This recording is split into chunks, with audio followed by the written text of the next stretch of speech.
was only with Ficino that the Plato was given back in its full richness to the readers. One of the things I love about Ficino is that he's not the kind of Platonist that wants to flee this world. His Platonism is grounded in the earth. The lost or undiscovered Platonic texts have a very transformative effect, as you've pointed out already with Ficino's expansive translations. So we have completely become unaccustomed to live with what we cannot explain.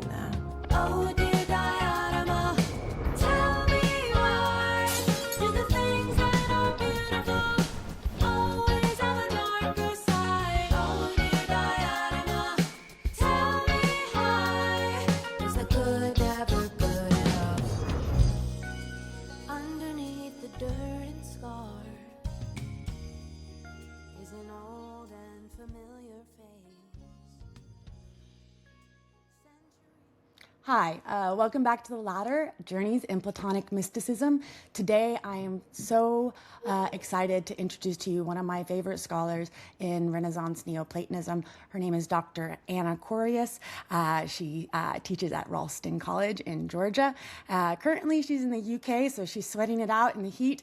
So is Gareth, for that matter. So wish you guys well under such dire circumstances. Today I want to introduce Dr. Corrias as the author of The Renaissance of Plotinus, The Soul and Human Nature, and Marsilio Ficino's commentary and translation on the Aeneas, right? And just to give a short primer, who Ficino is, who Plotinus is. We actually hadn't Gareth, I can't believe we haven't done this, a show just devoted to Plotinus. But Plotinus is a 3rd century Platonist who is typically regarded as the catalyst for a revival of Platonism and a kind of systematic Platonism, but a revival of the traditions. So because of Plotinus's work, we see a kind of spread of Platonism throughout the Mediterranean, back in its kind of heyday in the 3rd, 4th, 5th centuries until its close, or the Athenian schools close in, I believe, 526 by Justinian. But then, almost 1,000, or more, a little under 1,000 years later, we get a philosopher like Marsilio Ficino, who at a very young age caught the eye of Cosimo de Medici. And because of this, and because of Cosimo de Medici's love of learning and the arts and antiquity and the secrets of all of antiquity, thought that this young man, Ficino, was very promising in being part of the revival, what would end up being what we call now the Renaissance. And I would argue, and I believe somebody like Dr. Corrias would also argue, that Ficino, with his translations and commentaries, really inspired an entire movement to see the human potential and creativity at its infinite magnitude, so that one could touch God in one's creative works, and therein inspiring the populace to see what they are capable of. So would you agree with that idea that Marsilio Ficino, with his kind of Platonizing Christianity, was able to, be part of this reinvigoration of a certain epoch that was maybe described as kind of lost and an age of anxiety, but was able to revive a spirit of vitality? Yes, absolutely. First of all, I'm so delighted and honored to be here with you both. Thank you so much for the invitation, and thank you for the important work that you do with this podcast and in general with keeping the Platonic tradition alive and today. And I know you are connecting to the hearts and souls of many people by doing this, and this is what is most important. And this is what Ficino aimed to do as well, as you said, yes. So certainly he saw Platonism and Christianity as certainly complementary, but I think he believed that Platonism provided Christianity with the philosophical foundation that Christianity in a way lacked. And when he translated, because Ficino is like a crucial figure in the history of Platonism, but in the history of Western philosophy as well, because he was the first one to translate the whole of the Platonic corpus into Latin. As you may know, during the Middle Ages, there was a sort of Platonism that was very pervasive through Augustine, through Boetius, Macrobius, but the people didn't have full direct access to the richness and complexity and beauty of Plato's own words. So it was only with Ficino that the Plato was, in a way, given back in its full richness to the readers, because he translated the whole of the dialogues. He translated also, as you mentioned, the work that I've studied for my PhD and my first monograph, The Enneads of Plotinus, but also Iamblichus, and he's the one responsible for the title On the Mystery of the Egyptians. He gave that title to that work of Iamblichus, some Porphyry, some Proclus. At the core of all of this big enterprise of translation and interpretation, was the human soul, human nature. That's why I wanted the title of my book to give from the very beginning, the first encounter with my book, the idea that at the core, the heart of the project is the human soul, the human condition, what it means to be human. And of course, there are many aspects of Platonism, specifically of Plotinus, that speak to the importance of the human soul in the hierarchy of being. But probably the idea that the soul is amphibious, that is all things, the things above, the things below, and every part of the universe, of nature, so that we have within ourselves the whole of the universe, is what appealed to Ficino the most. And in the Renaissance, this was a very popular idea. It's Pico della Mirandola's famous oration on the dignity of man, when man is placed in the middle of the creation and God has no nature available for him anymore because he has already created everything. So he tells the first man, he tells Adam, now I don't have anything to give you like your own nature, so I will give you a bit of everything, a bit of the angels, a bit of the animals, a bit of every other part of my work, and you are able to become whatever you want. And this is an idea that is very present in Ficino. It probably was shaped by Ficino through the reading of Plotinus' view of the soul as able to move across different levels of intelligible life, reality, and even consciousness. Ficino used to call the soul the copula mundi, so the knot of creation. The soul was right in the middle of creation.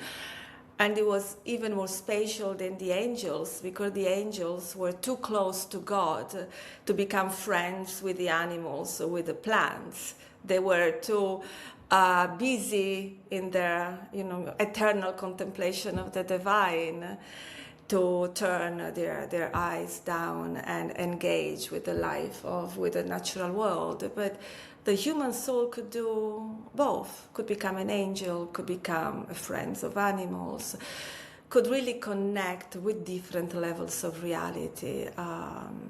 Again, as I said, as the knot of creation, the heart of creation, the copula mundi. Yeah, and I mean, and correct me if I'm wrong, is also this amphibian-like nature or the chameleon-like nature. This is the relationship with the kind of two kinds of soul, or two parts of the soul we see in Plotinus, that ultimately we've got the rational, right? But there's a kind of imagination, right, that allows for us to kind of leap into these infinite possibilities. So that's one of the main topics of a lot of your research is the imagination and its role for Ficino. Could you give us a little bit on that? Yeah, the imagination was fundamental because it was the faculty that could open up some sort of channels, communications with different levels of reality, with demons, for example, good and bad. And from a pure epistemological perspective, it was also the faculty that allowed the communication between different levels of cognitive activities, sense perception, could access the intellect, or the intellect could access sense perception, because the imagination was there in the middle, just dematerializing sense perception and making it more spiritual, to become intelligible for the intellect, and on the other hand, to make the thinking, the pure thinking, disembodied of the intellect, more accessible to lower levels of bodily life. Also, the imagination had the great power to connect people across distances, to have a great effect on other people's bodies. For example, this was very much part of Ficino theory of medicine, if we can use inappropriately that term, but he was trained as a physician, first of all, and then he decided to become a physician of souls, so a Platonic philosopher. But even all his medical theory, as is scattered in his different works, especially in his 3 books on life, is very much centered on the idea of the imagination as the faculty that can heal the body, can make the body become sick and heal the body at the same time, as the most important connecting element between the matter and spirit that we are made of. One of the things I love about Ficino is that he's not the kind of Platonist that wants to flee this world, right? That because of this relationship with the imagination, because of this amphibious, connection, that his Platonism is grounded in the earth and the people in his community. This real sense of this is what Platonism is not simply contemplating things, right? But as you were talking about, taking even corporeal sensation, that we don't ever need new senses or new images, right? What we need is new reactions or relations or understandings of them, right? And that's an infinite thing. So that in that kind of process, you do something miraculous. As you were saying, you make the corporeal incorporeal. You make something tangible into something divine, right? And this is a whole transformative, creative process. And so I can definitely see how Ficino would be an inspiration and sought after by some of the greatest artists and intellects of the time. I'm curious, right? So one of the things that I gravitated to Ficino was his theories of love, because I was working on Socrates, and I knew at the time it was really important. So could you unpack the role of love for Ficino? Actually, this is very interesting about what we were saying about the imagination, the role of the imagination, the power that images have on the body. In his commentary on Plato's Symposium, for example, in the famous De Amore, he has a section when he speaks as a doctor with medical terms, what lovesickness can do to the body in terms of images. He says that when the lover becomes obsessed with the image of the beloved, this image becomes impressed on the blood and the spirits, the vital spirits of the person in love. And the blood becomes sour. He calls it in Italia the rincerconimento del sangue, that is the souring of the blood. So the blood is completely taken over by the image of the beloved, that is this way carried throughout the limbs, throughout the bodies, until the beloved becomes similar to the lover. The lover becomes similar to the beloved, in some facial features, for example, the way of moving, the way of speaking, the way of walking. So there you can really see the power of the imagination in case of love sicknesses on the anatomical structure of the body, on the very shape of the limbs, of the way the body moves and how the body looks. This is on the medical side, but on a more metaphysical side, Ficino agreed with Plotinus, and we can see that in different passages from the commentary on Plotinus, of course, but again on the commentary on the Symposium, that love, eros, is prior to being. That the relation of love, of desire, is prior to the things that are desire and the subject of the desire. Plotinus famously in Ennius 5.1 describes the coming out of the first life of the one, just a pure life, unqualified, just as desire. So I believe that in Plotinus, eros, like the one, is a pequena thesousias, like the good of Plato. Eros is beyond being, as qualified being, as essence. So eros exists first, before everything else.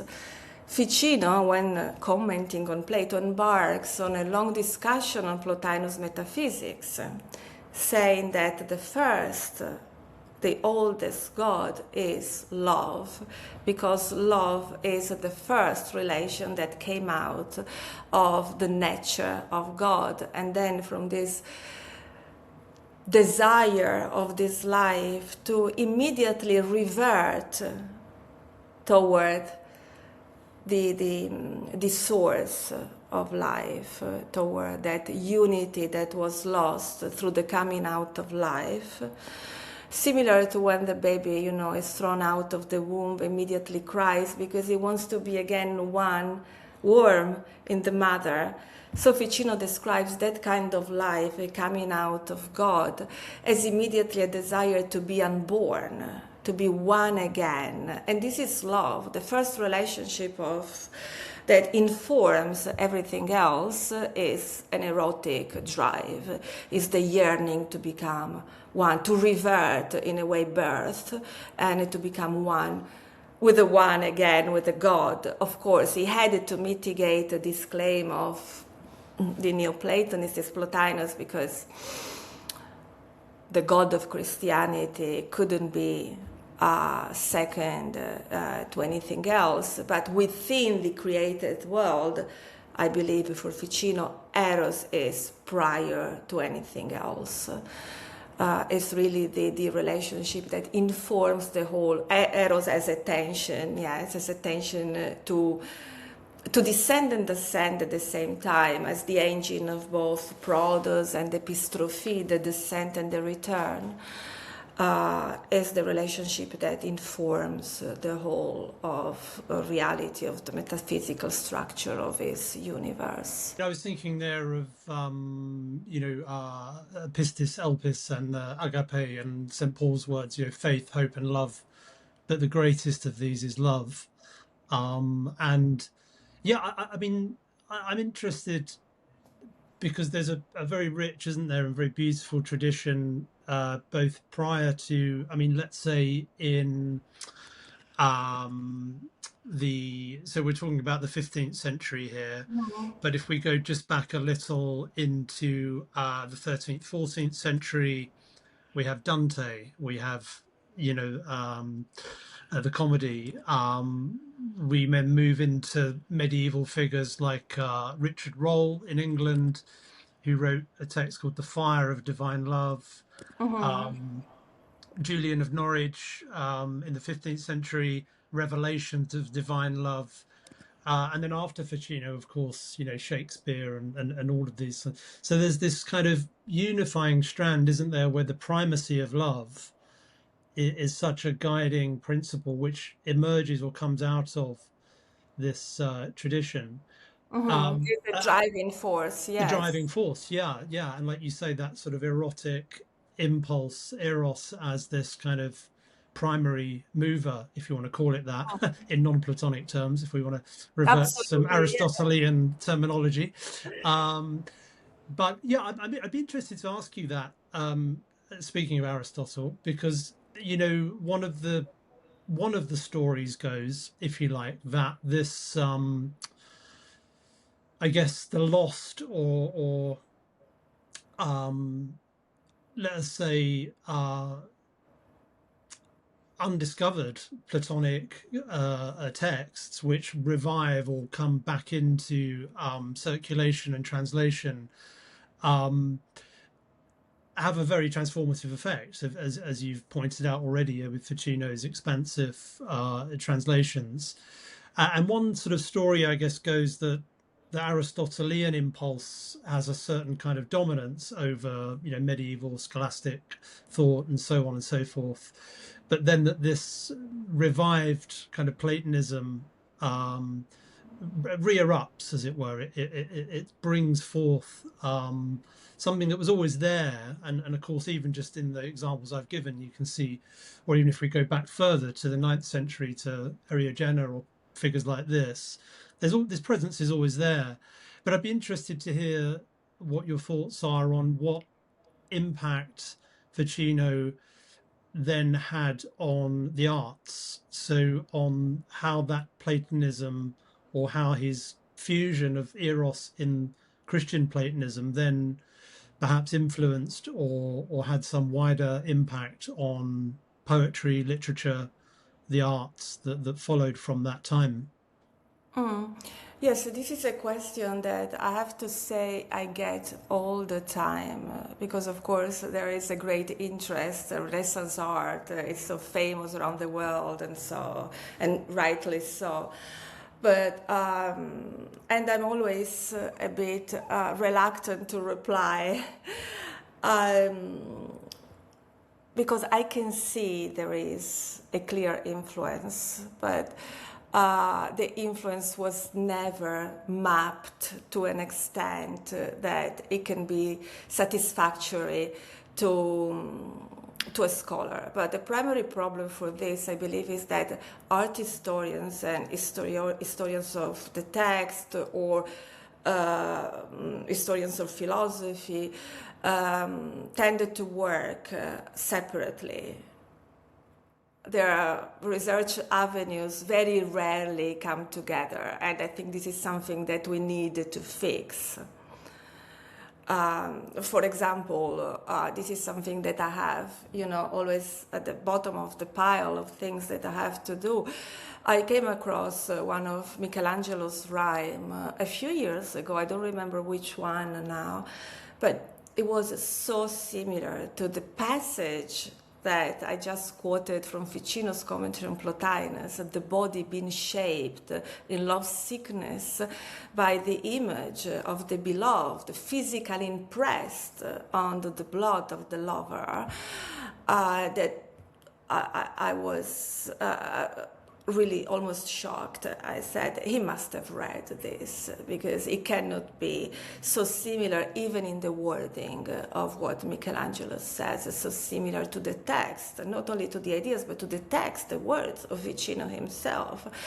And of course, we know that they were living in the same intellectual environment, often sharing even meals together in the Medici, in the Medici house. So it's very, very likely that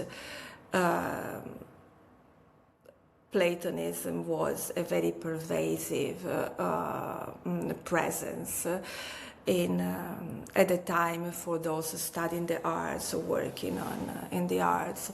And so I think this is a project that needs to be done, and I really hope that or really try to cross the boundaries, historians of art or artists and historians of philosophy begin to work together and trace maybe the sources that can help us to understand the extent or at least the material evidence of this influence, because we can all see there is an influence.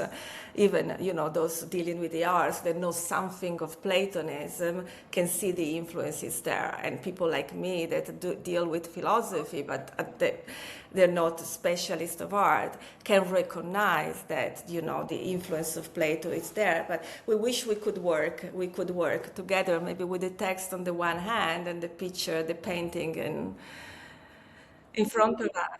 I think is actually like deeply inspired by his Platonism and the Platonism that began to sweep Florence, right? Is this something very different than what we are used to today, which is what your guys are speaking to, which is this siloing of disciplines into, you have to be an expert in one thing versus, the emergence of Platonism really is this reemergence of the value of a kind of polymathic mind, right? Like that you can't know or understand the plant without also understanding the cosmos, or you can't understand the soul without its relationship to the divine or its relationship to the earth. So Michelangelo knows that if he's going to paint or sculpt, he's going to have to draw, and then that drawing is going to have to be based on the eye and looking and seeing and being receptive to the form of things, right? And so, dabbling in as many different things as possible, but not because you're, a laissez-faire Renaissance man, so to speak, to pun, I guess, on that expression, but because that there's a deep sense of research everything, see everything in its detail, which explodes into you're not just a philosopher, you're not just a painter, you're not just a ruler, so that everybody is in this milieu of, how Plato, I believe, envisioned what philosophy can and should do, which is inspire the human being to create. And this was actually the project, the dream in the mind of that great visionary that was Cosimo the Elder. And when he wanted really to reinvigorate, to give a new birth, a rebirth to classical antiquity, he had in mind really to reshape the soul. So the approach to the classics were about formation, but also transformations. So the working of Ficino, but also in the next generation of the De Medici, commissioning of Michelangelo, for example, of the artists, were part of the same project. Create a new nobility for Florence, because the old nobility was all executed, so were no nobles anymore in Florence, to the point that when they had to go to war, they had to ask to borrow nobility from other city to lead the the army.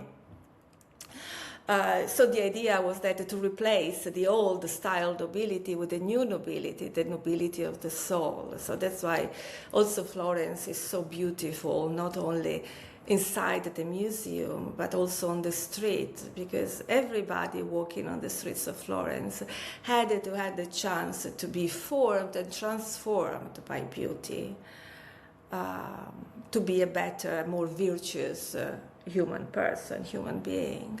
Yeah, and I think this is something our culture so needs today, right? Is this realization that, no, we don't just create buildings for efficiency and practicality. We create them because we're going to walk past them every day, and we're going to need things to think about besides our own petty desires or wants and needs. No, and I look up at the Sistine Chapel, or I look at any amazing work of art. Particularly for me, I love the Primavera or anything by Botticelli.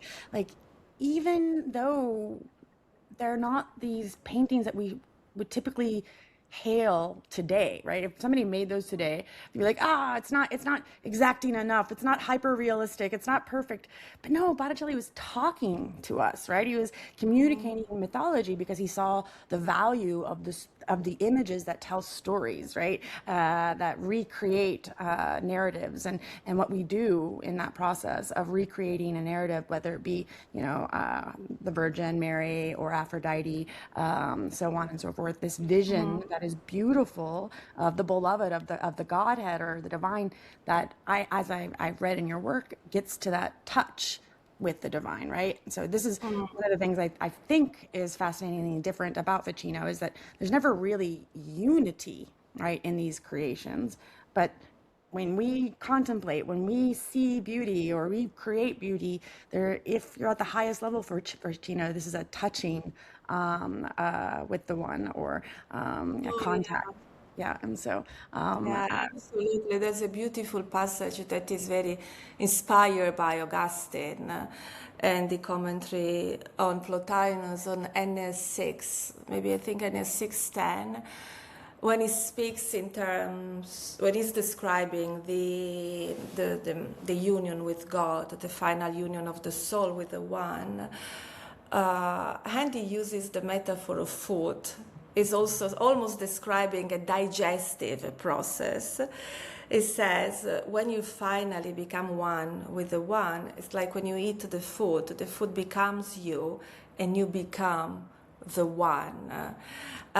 So he had to resort, this is fascinating, I think, to the language and images of the body. To express what is inexpressible by or unreachable by the intellect, that is this union beyond any form of duality that implies a complete transformation, that is almost a physical transformation, that like the food into blood. And he says that this happens in medulla e anima, that is in the intestines of the soul, in the innermost part of the soul. Medulla is the innermost part, but is also the intestines, a term that is used by Augustine himself. So I think Ficino was quoting Augustine here, but the idea is the idea of touch, the idea of transformation, almost digesting God and be digested by him.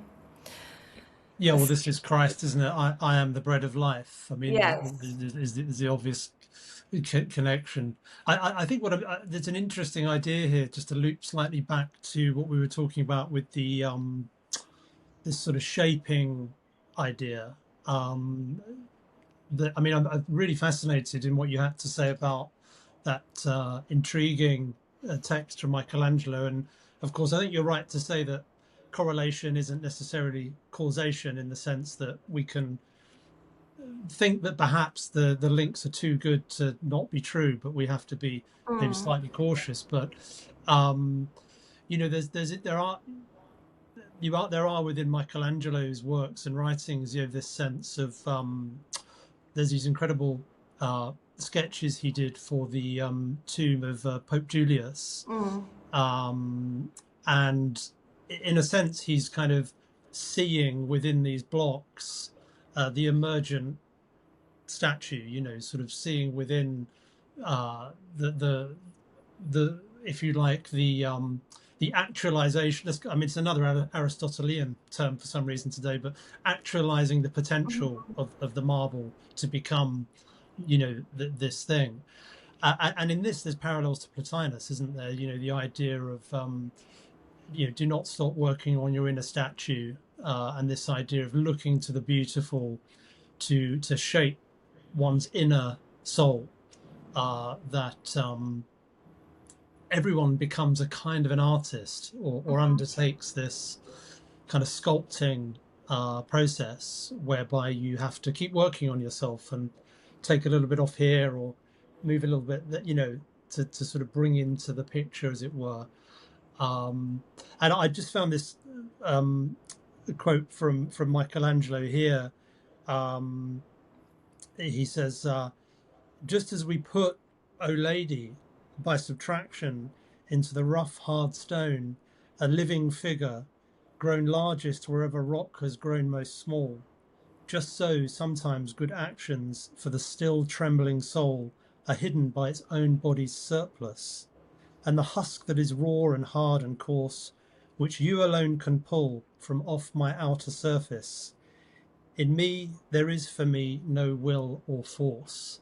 So there's this idea here of a kind of inspiration as well, isn't there? But also an appeal in this sense to wisdom, and to sort of pull off the husk and reveal something beneath within oneself. So I don't know, I see a lot of parallels in those kinds of ideas with Yes. the kind of things you've been talking about, and of course the tradition that runs back to Plotinus and so on. Yes, and also when you see the Michelangelo statues, especially the unfinished statues, the prisoner, for example, and the beautiful Yeah. corridor at the Academia, uh, you really see almost there in front of you a representation, physical representation of the plastic, of the poetic and plastic power of the soul, that transforms matter, that under the soul, matter becomes what for us is the most, the strongest possible part of nature becomes almost malleable. It can be eroded by the power of the soul, by the power of the figure, of the idea that is shaping matter from both within and without, through the hand that Michelangelo says, the hand that follows the intellect, the hand that follows the mind, the idea in the mind. So that, yes, I believe the statues themselves, even without knowing what he was thinking, or if really subscribed to any philosophical school, are a testimony, I believe, to the priority of the material over the material that is part of course, one of the central tenets of Platonism. Yeah, that's what I was going to say, is that Ficino and the movement that he started, that I believe you can see in these artists like Michelangelo, is a reverence for nature and the divine in nature, right, in the material world, right? That when we often talk about matter or the material in Platonism, some versions of Platonism want to say, oh, matter is the root and cause of evil, turn away from it, versus, the version of Platonism, which I think is more authentic to a Platonic spirit, is in fact, seeing that the material, that passivity and receptivity is an active process, right? And that nature isn't contemplating in the sense of discursively contemplating, but in its infinite generative capacity, it is a what is the word I'm looking for? An automatic or spontaneous contemplation that doesn't need words or reasons as we would have them, but it's following patterns and forms. And so that someone like Michelangelo, when they look at the stone, and they see themselves as also a product of nature, right? Like nature has produced this divine thing that can look at this rock, right? This marble, and see the soul in it, right? And then do the work of carefully carving it out, because receptivity to the image in the stone, right? That's an active power, right? I see the stone, but I see more in the stone than just what is, visible to the eye, right? Now I need to turn to this higher vision, and then I have a duty to put it into the stone. So this is, it's almost magical, right? Like it's almost alchemical. And I think about, ritual activities of Iamblichus and Plotinus and animating statues. And a lot of people think, oh, animating statues is when you do some sort of magic ritual and then they actually dance around, right? Versus, no, that's what Michelangelo, he's carving out, he's animating, right? He's giving his work a living presence, and some of us have eyes to see and others don't. And so I guess I kind of want to turn to, it's all well and good to talk about Ficino's Platonism, but he also did a lot more than just Platonism. It was also, or it depends on how you define, like the text of Hermes Trismegistus, all of these various different things that we typically regard as occult or at least mysterious. So can we hear a little bit about Ficino's more, I don't know, witchy side, I guess? So, yeah. Yes, so you may know about Ficino hermeneutical habits, that he was studying Plato with Plotinus on the side, using Plotinus to explain Plato, and he was using Plato with Iamblichus on the side, to using Iamblichus to explain Plotinus. So is Plotinus, for example, is a Plotinus that is very committed to theurgy in a way, and he gives Ficino really a view of Plotinus' world as a world that even nature saturated with the divine. And in the Vita, on three books on life, that the third book famously it really describes different material ways of bringing life down to earth from the heaven. It speaks about the speaking statues, the use of talismans. In different works, it speaks about how, to cast away demons by painting the walls of your house white, or by saying prayer, or gives instruction or fasting, for example, in order for your soul to become empty, what he called the vacation of the soul, the vacatio anima, empty your soul in order to receive the divine, so empty body and soul. So he has a lot of practical instruction on how to bridge the earth and the heaven in a way, which he never truly see as separate domains. For him, that verticality was made of degrees. As I said, the degrees of life, degrees of divinity, that was never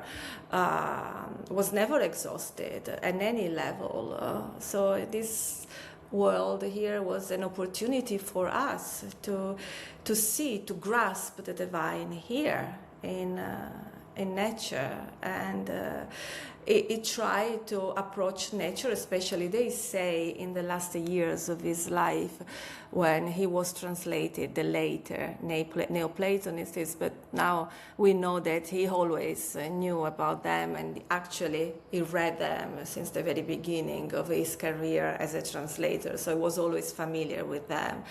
But apparently towards the later years of his life, he was much more involved in this kind of ritual celebration of the divine through music, through the elements of nature, through a kind of practices of summoning the divine here on earth in a very Iamblichian fashion.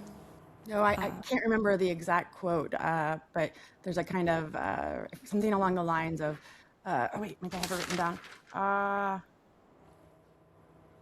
Oh no, I don't know it. But it's about like getting the lyre. That if you have the lyre, that nothing beautiful can come without the kind of strings of the lyre being tuned if you play it well, right? Like, and so here, his love of the more than the words, more than the arguments, but a kind of Orphic kind of going past just contemplation and into this more singing type of being. Yes, and he played the lyre himself, and he has a beautiful image again in the commentary on Plotinus when he's talking about the world soul. The ever pregnant mother that to whom we all return and we all come from. And he says that she's like a worldly Apollo, that she sings in nature but plucks a lyre in the heavens. So it's by singing and by playing the lyre that the world soul really connects eternity and time. So exactly, the lyre, music, harmony was really the vehicle through which the different levels of reality could resonate all together. Yeah, could I just read something from Psalm 33, which is Yes. pertinent to what we were just saying? Praise the Lord with the lyre. Make melody to him with the harp of 10 strings. sing to him a new song, play skillfully on the strings with loud shouts. So yeah, this is sort of the opening of Psalm 33, you know. So I think, yeah, that sort of idea of the heavenly music and song is so fundamental, because I mean, I think obviously the first step almost into the imaginal realm strikes us as something pictorial or an image, doesn't it? But these other sorts of sensorial spaces of the imagination that come, you mentioned touch earlier, you know, and shaping, but you know, we think about music and sound and vibration, and you know, the way you feel sound, and you know, you only have to be in a, you know, an even song in a church or listening to a choir, and you hear it but you feel it, you know, and that has this uplifting, ascending kind of sensation, which, yeah, one could argue, and I think in light of what you were saying about this amphibious interaction, that, you know, the sort of embodied sensation of uplift is both physical and well, animated, in the sense of the soul moving. You know, the soul moves with it as well. But yeah, I just wanted to mention that because I think I'm often have that tendency myself, you know, to get caught up in images as capturing this, almost the primacy of the imagination. But then it's easy to forget, isn't it? Because these histories, these mediums don't come down to us in the same way that statues and buildings and paintings do. Talking about the body, for example, Ficino had some passages where you described this almost sensory but also bodily experience of contemplation.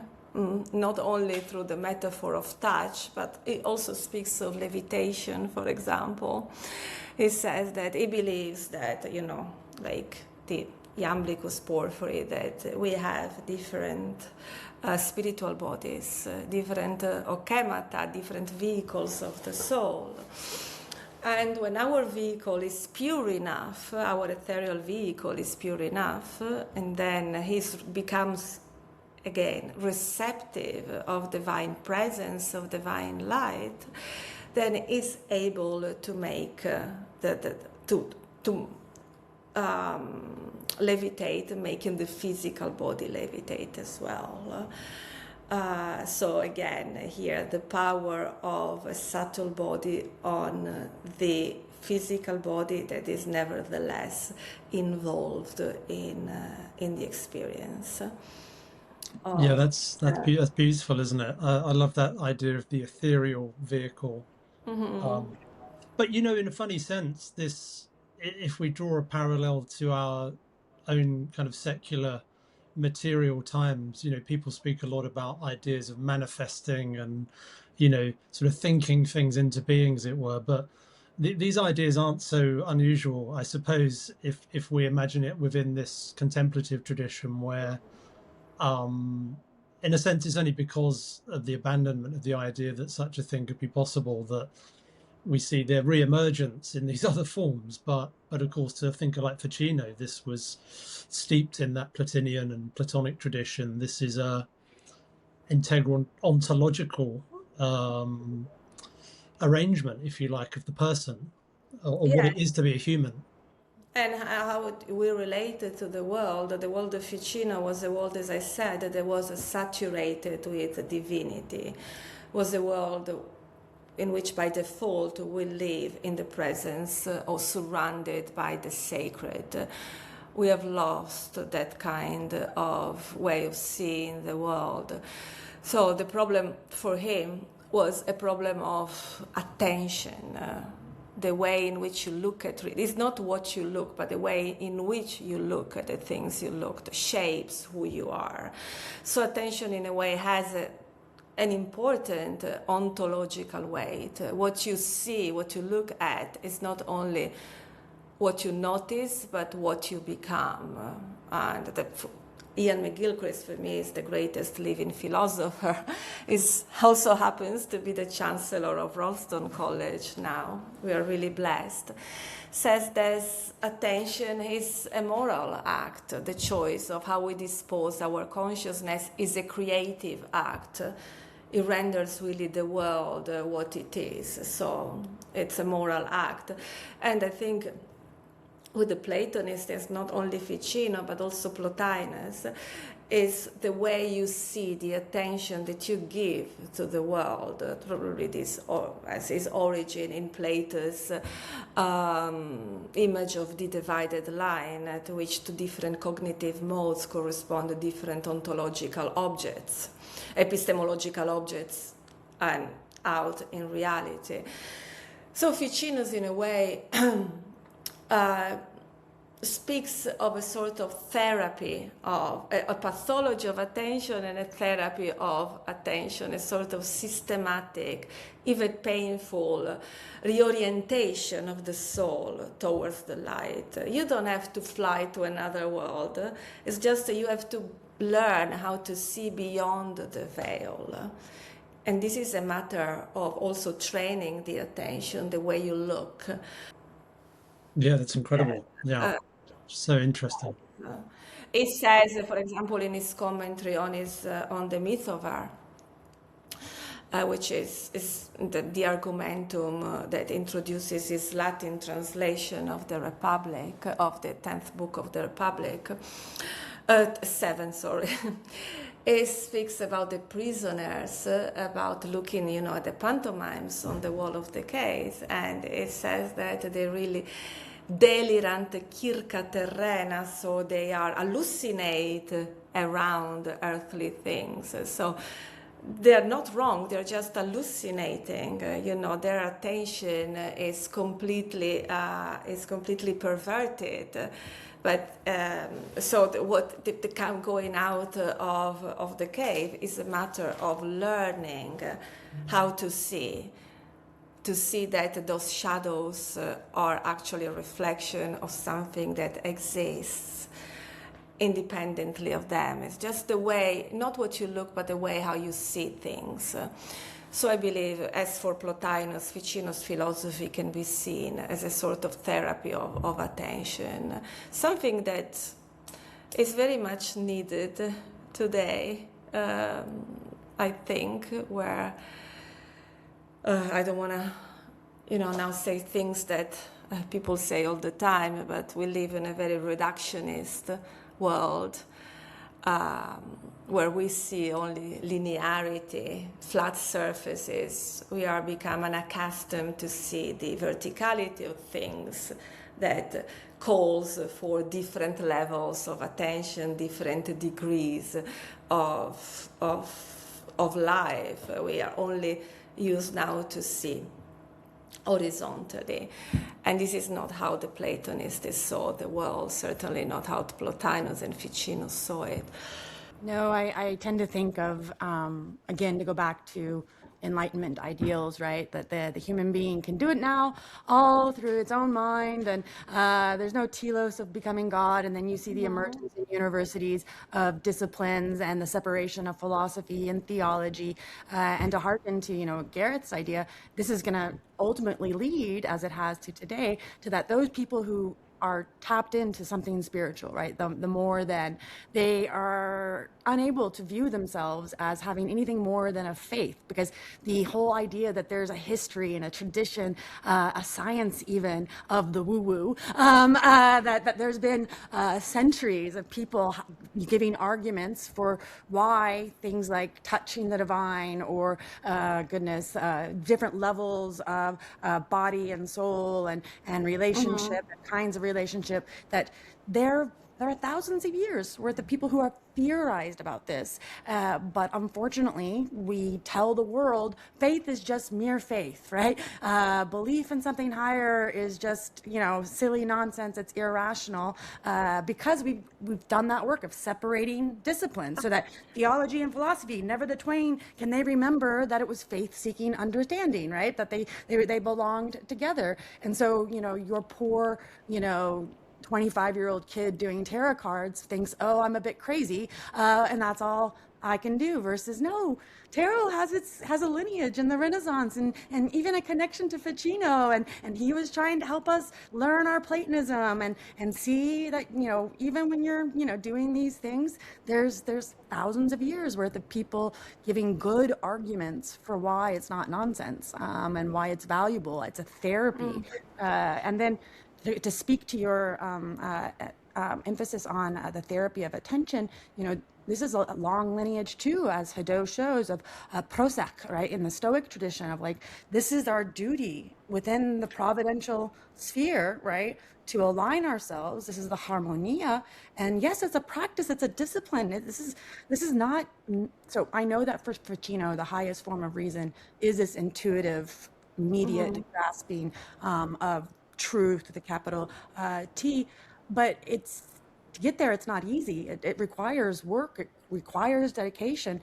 So to be attentive to the present moment and to the moral stakes, because it's not just a duty as a soldier would have, right? But no, this is how you love the world around you. This is the power of love. Oh God, now I'm quoting the power of love. Okay, so do you No, agree? it's the most human posture you can have, I believe. That's why maybe we can say our duty is the most human we can be by having this posture. But I think you're touching on something very important, and this is why I think Platonism can be of, you know, can help us today, because we have completely become unaccustomed to live with what we cannot explain.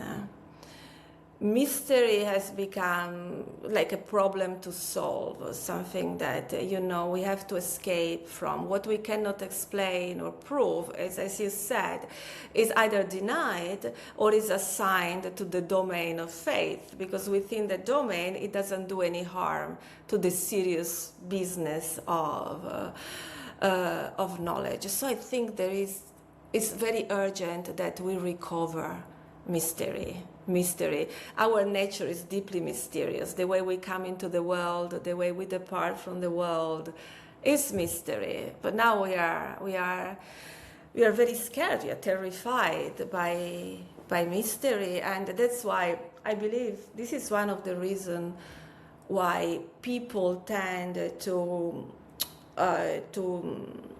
run to polarized positions at the extremes of every issues, every view, every idea. Because at the extremes you seem to have to hold the truth, so there's no mystery there. You know what you are, you know what your values are, you know what you believe, and this is, you know, it's not only an epistemological problem, but it's also an existential one, because in uncertainty, we feel in a way that we feel existentially, we don't feel existentially grounded. So it's a risk to live in the middle space between polarized positions. But this has become, I believe, a problem that we cannot afford to ignore anymore. The society, the culture is deeply wounded by this binary way of thinking, where there's no bridge, no graduate, it's me or you, us or them, and it's just right or wrong. And I believe that reintroducing mystery, the inability to live with what you cannot explain immediately, or maybe you will never explain, becoming again used to sit with the paradox, to hold the opposite intention and be comfortable with that, is something that can help us to live better with one another. And the Platonist is, you know, the one is beyond comprehension, and then we can assess the one. The soul is eternal, but the soul descends into time. These were not paradoxes or contradictions to be solved for them. They were the very structure of reality. They were to So be this, lived and loved, right? Like it was to love this paradox, right? Like, because you could feel yeah. in your jellies that it's true and beautiful and good, right? And so that's one of the reasons why you end up actively doing that work of trying to tie the divine with the mortal, because like that's part of a kind of weird gnosis, right? Once you get to this place of like, yes, I love this. This is I am one in many, and God is one in many, but neither one in many, and so that here being able to recognize the value of being the kind of being, as Plato through Socrates and the Symposium emphasizes, that knows and not knows, and it doesn't mean that the not knowing is a problem. Yes. Rather, it's part of that invitation to everlasting mystery, of eternal return, of beauty and truth and justice. Some of the things that you're saying, especially with regards to binaries, and the things that you said earlier about the mother and, the lyre and music, but also just, the importance of sensation and the body and all these bodily metaphors, as well as this paradox of being both and one and two, one and many, same and different, all of this stuff reeks in a good way, excuse me, not to use a bad verb, of a kind of embrace of the feminine within philosophy, right? Because here, this creative act of all of that which bees, right? Being, lends itself to its constant transformation and moving within the human spirit, within nature, and learning even from the feminine body, right? Of the paradoxical nature that she can bear within herself something other to herself, and then birth it, but it is like herself, now separate, a one. And so how would you say Ficino would describe, the feminine, so to speak, and in ways like where he's taking it seriously, as I believe most Platonists do and should. And the reason why I'm asking this is because I'm hoping to show people that Platonism isn't denying the body or the feminine or any of these things. So I know how I would argue that, but I want to know how you would argue that. And so. Oh, yes. So Ficino says he has this idea. So the feminine is the world soul, is nature for him. He has this beautiful expression about nature in his the third book on 3 books on life, where he says nature everywhere is a sorceress. So this idea almost of the feminine enchantress, the Kirche in a way that plays with the elements but makes connections in a way that, again, cannot be proved, cannot be quantified, cannot be explained by propositional thinking, but is because of that even more powerful than anything that can be done by a pure rational mind or even disembodied rational mind. So this idea of this enchanting power that is deeply rooted, deeply present within that womb of nature, the womb of the soul of the world, is central to Ficino's view of the universe, but also as a philosopher and a doctor.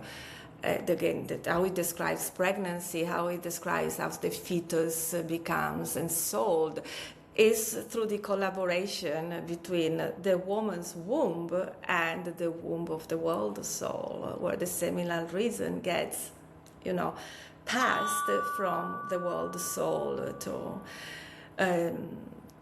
the baby.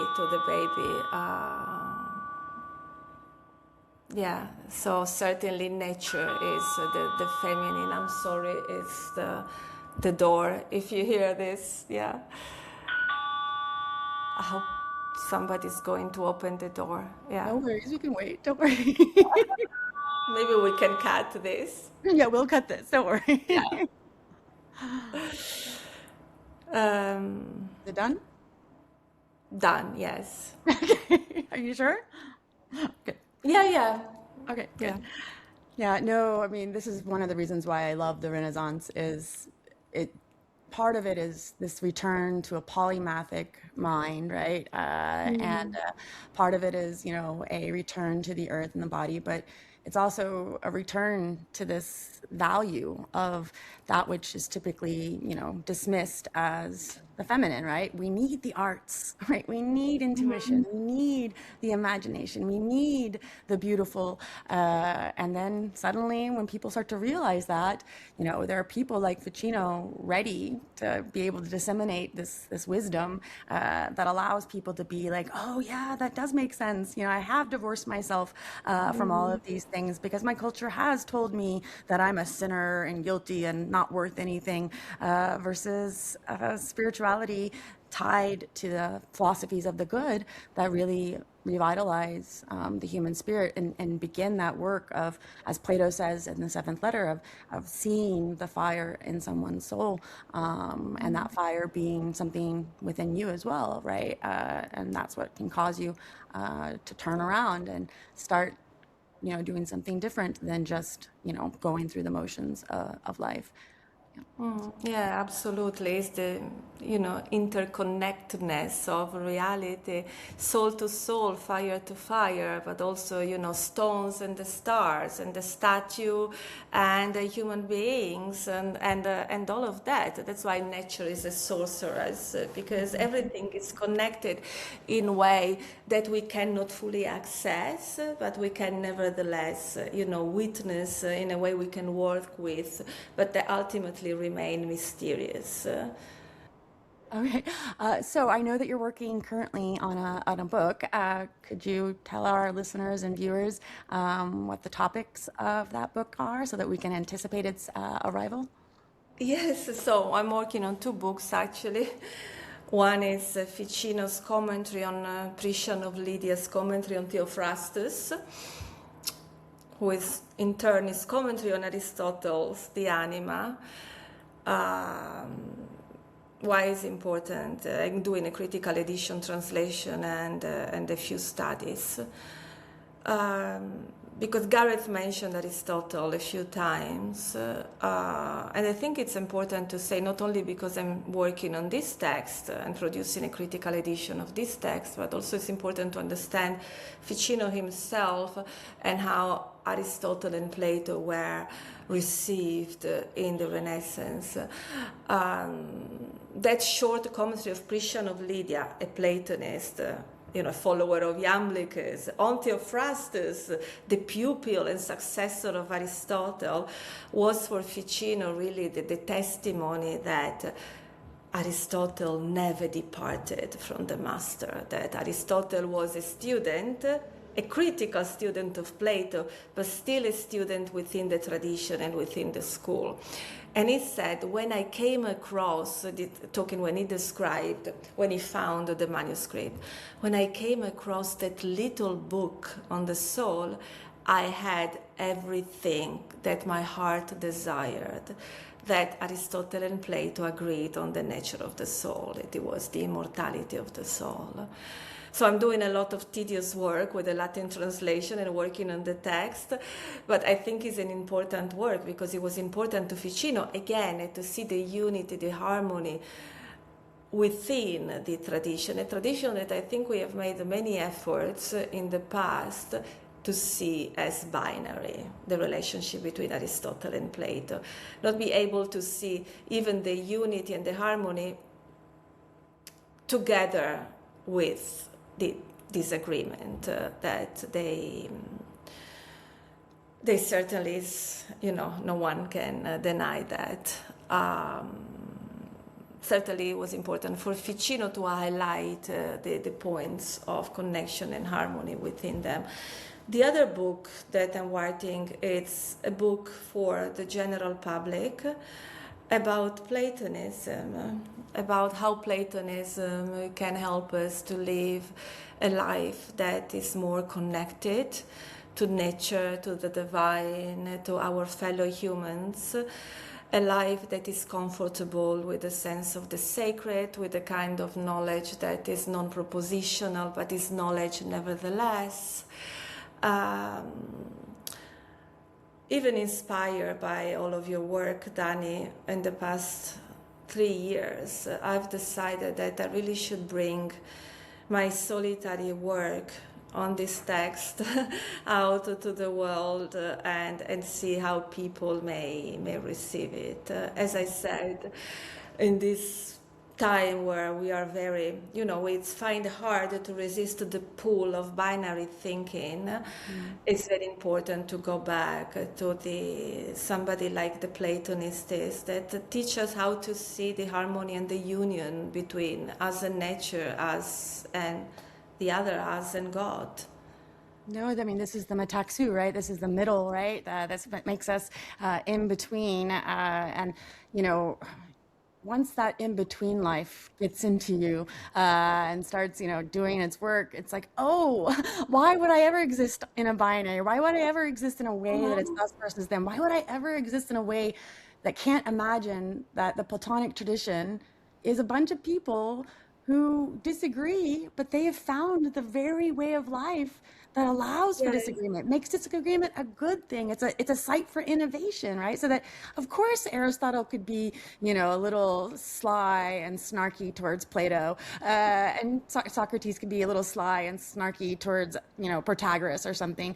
But that was part of the tradition, is that we pass on this ability to work in our differences, and living in this age where it's a constant binary, whether it be, binaries within disciplines, binaries in the way that we read figures in the history of philosophy, binaries within sex, gender, sexuality. Like, we're digging in and not learning because of it, not learning how there are other ways of life that see and value this kind of middling world or way of life. And it being, a true alternative. I mean, just the idea that a text like the Priskin of Lydia, like it transformed people, right? It did, like even these small little texts, right, do that work of making us reimagine the world.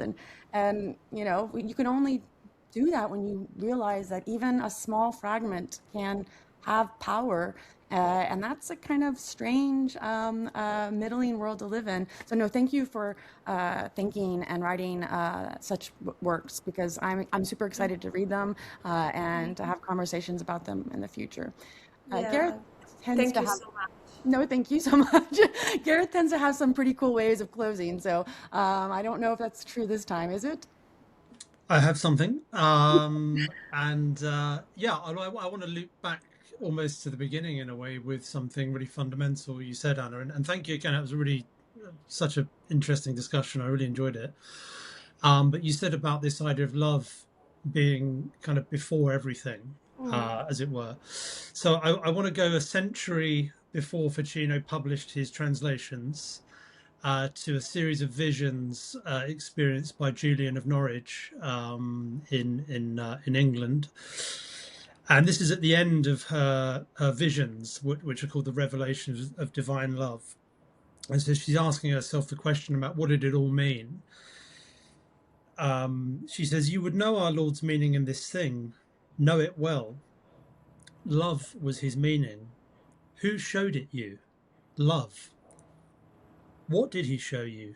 Love. Why did he show it? For love. Hold on to this and you will know that understand love more and more.